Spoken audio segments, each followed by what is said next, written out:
If you think you are too late to fix your finances, you are wrong. Let me show you why. Hello and welcome back to my channel. If you are new here, I am Lissa. I'm a certified financial planner, but more importantly, I am someone who didn't even start learning about personal finance until my 30s.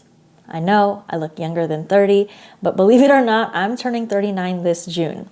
In this video, I am going to share with you the mindset shifts that helped me fix my finances, and more importantly, they helped me fix the way that I saw myself and what I thought and believed was possible for my life. What I do know now is that there is no expiration date on change. There is no point where it's too late to turn things around, where it's too late to improve your finances and actually work to get financial security. There's no point where it's too late with money or with anything in life in general. When I think about that, I actually think about my mom. So at 34 years old, my mom left the Philippines, immigrated to the United States, and she left behind her career, her family, and the only life that she had ever known. She hadn't lived outside of the Philippines. She had faced a personal hardship, and when the chance and the opportunity came to start fresh, she took it. So she came to the United States with $0. She came with hope, she came with resilience, and then she ended up building a new life. A few years later, she met my dad, and then she had 2 daughters. My mom didn't just survive, she found a way to thrive. She found a way to turn things around, to build happiness, to build fulfillment, and to build abundance yet again. If she could do that and start a whole new life, and I could rebuild my financial future starting in my 30s, I believe that you can too. And it doesn't have to be in your 30s. This is no matter how old you are or how far behind you feel. It's not too late. You are not too late. And that's what I want to talk about in this video. So before we dive in, here's what we're going to cover today. First part, I want to talk about mindset over age. The real problem isn't your age. Oftentimes it is your mindset. Number 2, I'm going to talk about my turning point. I want to share with you a little bit about my story and how I personally turned around 6 figures of debt. Part 3, I'm going to cover 5 habits that build wealth. 5 very powerful habits that I learned that helped me shift from being in survival mode to being in build wealth mode. And finally, part 4, I, of course, want to give you guys some guidance on how to start today. I want to give you some practical steps you can take today if you want to rebuild your financial life, if you want to fix it, if you want to improve your finances, no matter where you're starting from. So let's jump into it. Part 1, mindset over age. Here is the truth.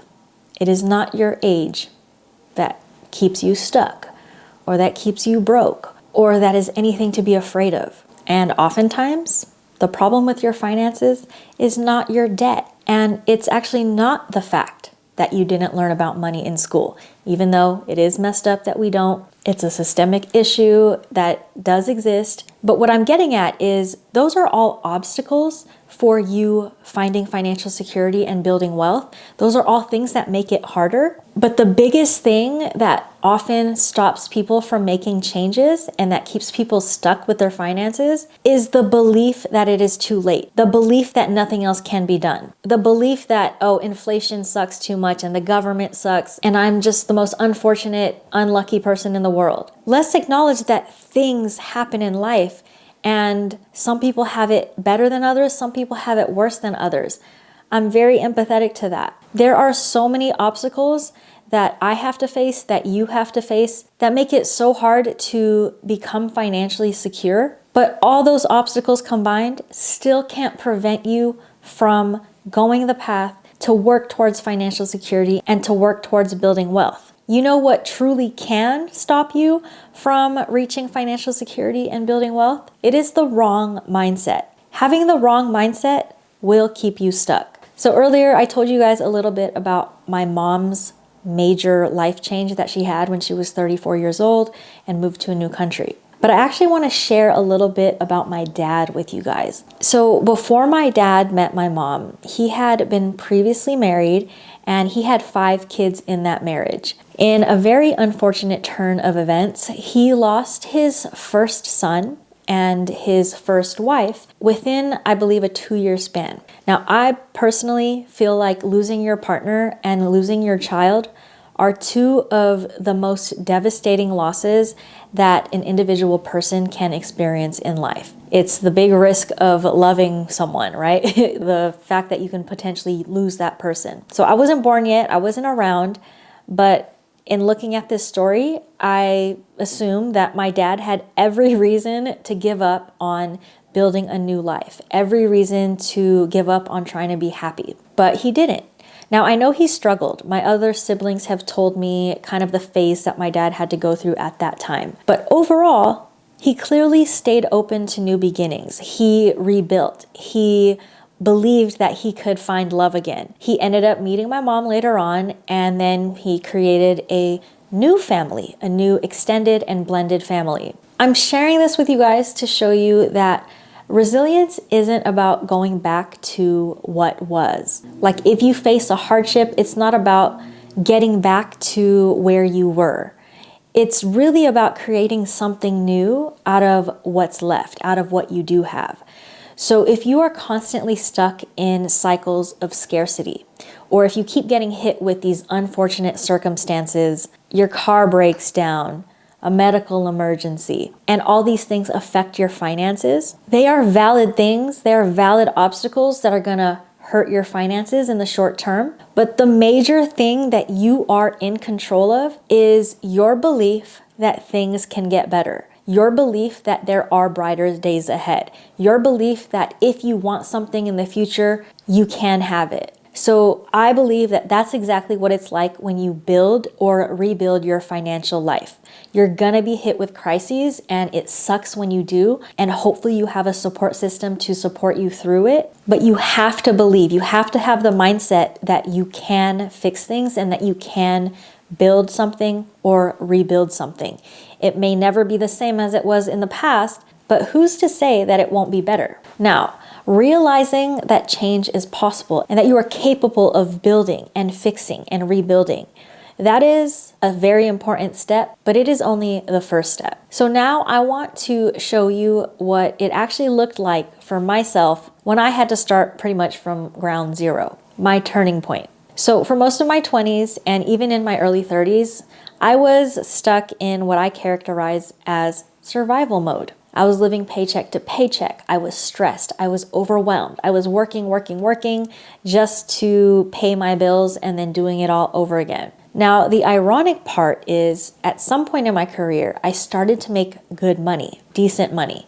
And even though my initial problem was my paycheck, like it wasn't enough compared to my basic living expenses and needs, eventually it was enough. But the new problem was how much I was burning myself out trying to chase more. So I used to think that if I just performed really highly at work, if I just did really well, got a lot of stuff done, worked more hours, and just kept pushing harder and harder, I'd eventually earn enough money to live the life that I wanted. But every time inflation went up, or my own self-inflicted lifestyle inflation crept in, my income didn't magically stretch further. The way that I was living life was setting myself up to struggle financially, and that is even as my career advanced and I started to make more money. It sounds silly to think back because I did end up having the privilege of making good money, but I just didn't know enough about personal finances to realize that I was hurting my finances. I was banking on just earning more and more and more in the future to get me by, and I kept thinking that that's what was gonna make me happy. So like I mentioned at the very beginning of the video, I didn't really fix my finances until my 30s, because it is in my 30s when I realized that building wealth wasn't just about how much I made, how much I could earn from this job. It was actually about how I managed my money and grew my money. So I can't tell you exactly what happened, but I hit a point where I was like, look, this cannot be the next 30 years of my life where I am just working, making a little bit more, and then struggling to keep up with inflation, and trying to keep up with my own wants and needs and the lifestyle that I wanted to live. So I got frustrated. I started Googling help with personal finance, and I stumbled across a few books. One of the books that I read was Broke Millennial by Erin Lowry, and then a few others. And I believe that book came out in 2017 or 2018. So just so you know, this whole journey for myself, relatively new. When I started reading books like this, it made it clear to me that just because I was making six figures at this point didn't mean I was an expert with money. It didn't mean that I knew everything about personal finance. I was missing basics like knowing what an emergency fund was, how to pay off my debt more strategically, and how to start investing besides my 401k, besides my employer-sponsored account. How can I grow my wealth? I couldn't believe how long I had avoided it all. I thought that working hard and earning more was the end goal and that was enough. And I get it, right? Like if you work a lot of hours and you barely even have a social life, it feels like you have no time left to deal with your finances or to learn about finance. So in my own life, I kept just thinking, I'm gonna figure it out later. Once I buy that car or buy that thing that I really, really want, then I'll figure it out. But then I realized that later was never gonna come. I was always gonna push it out until, like I said, it finally clicked for me. This was sometime in my early 30s. I realized there was never gonna be a perfect time to change and improve my finances in the future. If I wanted something different for my finances, I had to do something different, not later, but right now. So when I started consuming all of this personal finance content, I also started taking small steps. I saved $50 per paycheck. I paid myself first. I paid off extra on my credit cards and eventually paid all my debt off. I started increasing the amount I was saving. I started investing outside of retirement. And all those small steps later turned into bigger steps. And now I can tell you that I'm still working towards financial security and wealth, but I also have financial security and wealth, and I feel good about my finances. So now let's move on to part 3. I want to share with you 5 small steps, 5 small habits that completely changed my financial life. So this is a list within a list, but number 1, get curious. So when it came to personal finance and specifically investing, instead of assuming that these things and these opportunities weren't meant for me, I had to become curious. There was no wealth for women of color until I created it. So on a personal level, me as a woman of color who came from immigrant parents who didn't know anything about the stock market, I was never taught it. And anytime I saw stuff about it, I just assumed that it wasn't for me, that it wasn't something I'd understand, it wasn't something I was supposed to do. So fast forward later on in life, early 30s, I'm learning more about personal finance. Becoming curious is how I ended up discovering new paths to wealth, is how I ended up learning about investing, learning about the stock market, learning about things that I never used to think had anything to do with me. So I stand by this when I say curiosity leads to abundance.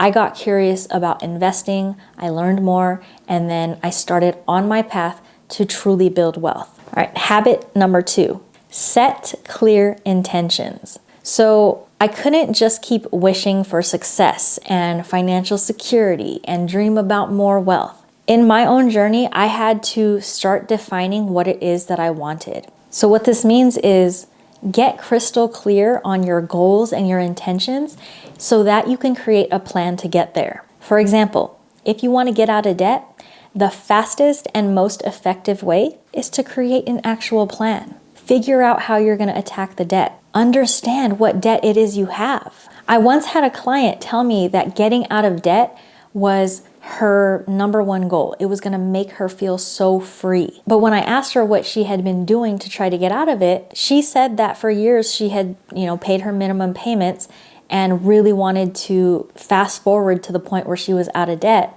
but she never had a plan. So I sat down with her, we mapped out the numbers and created these small milestones and created a clear path. We used the debt snowball method. And suddenly it didn't feel so overwhelming anymore. She wasn't going to get out of debt tomorrow, but she actually knew what the path was to get to being debt free. So whether it's getting out of debt or some other goal, You need to know what those goals are and what those intentions are so that you can actually game plan. All right, number 3, another habit that I had to learn was to practice mindfulness. Mindfulness helps you in all areas of life: communication, relationships, regulating emotions. But it also plays such a huge role in your finances. If you can be aware of your spending habits, of your emotions, of your thoughts and feelings when you are making financial decisions, all of these things are going to help you build wealth in the long term. So mindfulness isn't one of these skills that you can just, read about and then master it overnight. It's a practice. It's something that you have to work on long term. So when I finally started carving out time in my busy days and my busy weeks in order to practice mindfulness, I stand by this, that it changed so many things for me, not just with money, but with life overall. That's because I believe the more mindful you are, the more self-awareness you build. And the more self-awareness you have, the easier it becomes to meet yourself with kindness instead of judgment. And when you put all of that together, you have awareness, you have kindness towards yourself, you have non-judgment towards yourself. If you take all of those things, these are very critical when you are dealing with complex topics and big financial decisions. Because for a lot of people, money can be crippling. Money has so much power to influence our lives that it can bring up a lot of feelings of shame, guilt, embarrassment, things that get in the way when you are trying to make improvements to your financial life. All right, habit number 4. I had to learn how to value progress over perfection. So in my 30s, when I started on my personal finance journey, one of the biggest mindset shifts that I had to embrace was learning to value my progress.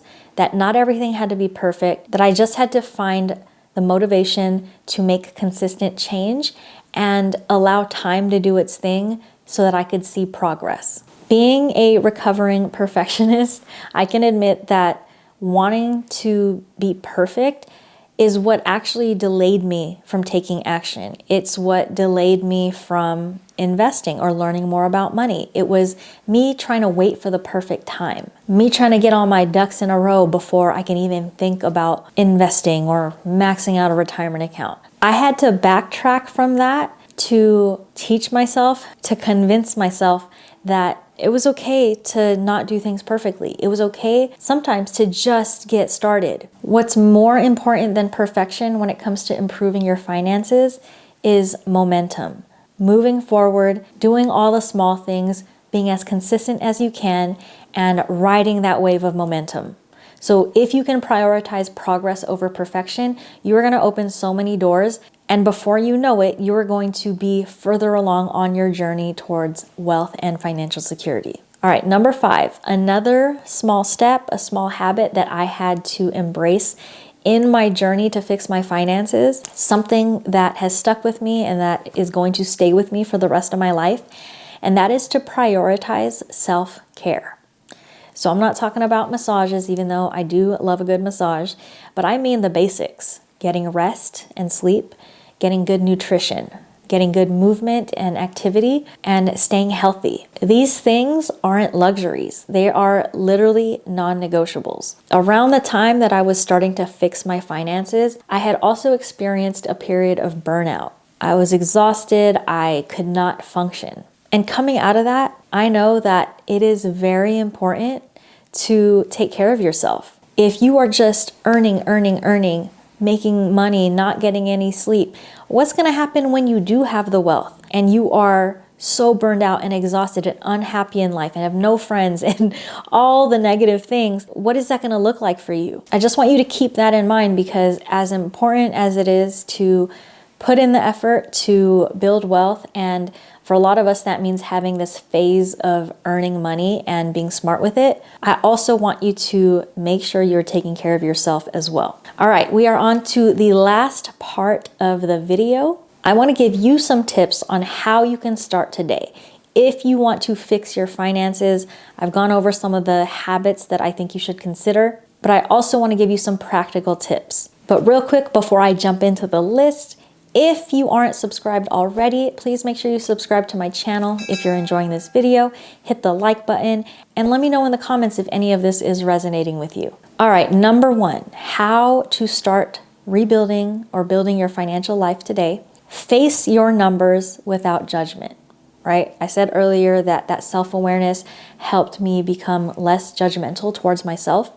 And if you can look at your numbers, so look at your debts. How much money are you making? Where is your money going? What are you spending it on? If you can look at all of these numbers and just be honest with yourself without any judgment, that is going to help you make more informed decisions, like where are places you can cut back, or what are the things that are really important to you? Should I make a career change where I can make more money? You need this data to help you make financial decisions. All right, number two, build your safety net. So I would encourage you to start your emergency fund. And if you have $0 in an emergency fund as of right now, start with a starter emergency fund. So I consider this to be around $1,500, or it could be 1 month's worth of your expenses. The goal is to have an amount that you can fall back on in case an emergency hits. And if you don't have a full emergency fund yet, I want you to start with a relatively small goal so that you can stay motivated and actually reach it. Number three, another thing you can do today is to find and fix any financial leaks. What I mean by this is to find places that you are spending money and don't want to be spending that money or don't need to be. When we have limited resources, limited money, the worst thing that we could do is to be using it on things that don't serve us in any way. So there are a lot of ways to do this, but for simplicity, you can cancel unused subscriptions. You can cut out any spending that doesn't bring you real value. You can be more mindful about each day-to-day spending decision that you make. And you can just be more mindful about keeping tabs of what money comes in and what money goes out. Number four, start investing. Now, I do want you to have some foundations in place before you start investing, but at some point you kind of just have to dive in and start. Even as small as $25 a month is enough to start. At the end of the day, the time that you are invested, the time you have your money in an investment is going to outweigh the amount you invest when you're just getting started. Because obviously, yes, you want to invest more money and build more money from your money. But what is most important when you are starting to fix your finances is to build good habits. Find those small habits that you can repeat over and over again until they are just second nature.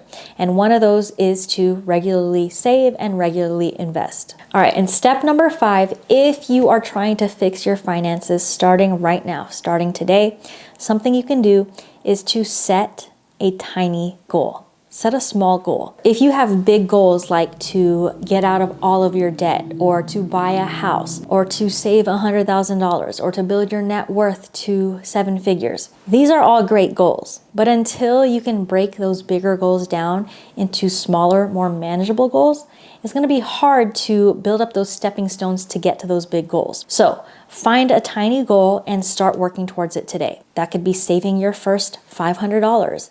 That could be paying off one credit card or a small debt that you have. It could be opening your first investment account, even if you don't put much in it. Get around to learning about how to open one and open one. So I feel like that was a lot and this was a long video, but I want you to know that it is not too late to fix your finances. And you don't have to fix everything today. In fact, accept the fact that you're not going to fix everything today. You don't have to be perfect. You don't have to know it all. You literally just have to start. You have to believe that it's not too late. You got to build good habits, and then you just have to start. Make tiny steps, tiny progress, and it's going to lead you on the right path. Until next time, peace out.